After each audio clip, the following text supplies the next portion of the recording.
বাংলাদেশের শ্রমিক রাজনীতির অন্যতম অহংকার। দিন দিন না, সামনে আরো দিন আছে। চট্টগ্রাম বন্দর একাত্মতা প্রকাশ করেছেন। আমরা কৃতজ্ঞতা জানাই। চট্টগ্রাম বন্দর চট্টগ্রামের মূল প্রাণ শক্তি। এই শক্তিকে রক্ষা করার জন্য আপনার পায়রা বন্দর, মাতারবাড়ি ডিপি থেকে শুরু করে দেশের অর্থনীতিকে সচল রেখেছে এই সিসিটি এমসিটি সহ এই চট্টগ্রাম বন্দর। কোন সরকারের এজেন্ডা বাস্তবায়ন করতে দিতে পারে? আমাদের শরীরে এক বিন্দু রক্ত থাকতে আর কোন ফ্যাসিস্টের এজেন্ডা চট্টগ্রাম বন্দরে বাস্তবায়ন হবে না। এর মাধ্যমে তাদের এজেন্ডা একটা রেখে গিয়েছিল এখানে। আর সেই ফ্যাসিস্ট সরকারের কিছু দোসর যারা, আমরা চাই আমাদের এই শ্রমিক ভাইরা অনেকে সময়, আপনি বলেছেন ম্যানেজ করছেন, আমাদের ধারণা আমাদের মনে রাখছেন। আমি অন্যতম যেটা প্রধান কারণ আপনাদেরকে বলে দিতে চাই, শ্রমিকদের পক্ষ থেকে তাদেরকে জানাই আন্তরিক অভিনন্দন।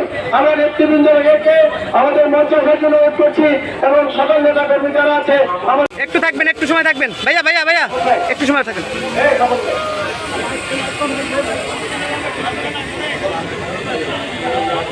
করি না, আমি আপনাকে সহায়তা করবো, তবে বন্দর আমার না, কিন্তু আমি করবো আপনি দিয়েছেন যে বন্দরকে ট্রিটমেন্ট করার জন্য মাননীয় চেয়ারম্যান, বন্দর সচিব, বন্দর কর্মচারী, আমরা আমরা ট্রিটমেন্ট করবো।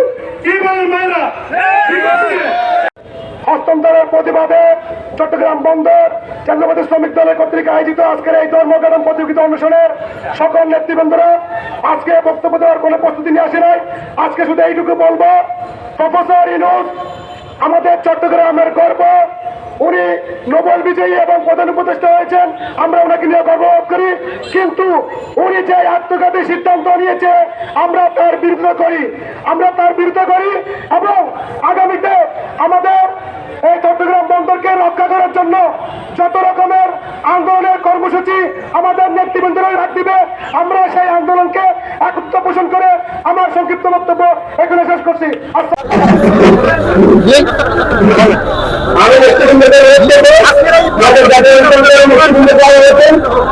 এই সরকার এবং বন্দর কর্তৃপক্ষ যে আত্মঘাতী সিদ্ধান্ত নিয়েছে, এই সিদ্ধান্তের প্রতিবাদে বিদেশি কোম্পানিকে এনসিটি দেওয়ার প্রতিবাদে আজকে যে কর্মসূচি, এই কর্মসূচিতে আমরা আজকে এখান থেকে কর্মসূচি আরম্ভ হবে আগামী 22 তারিখ।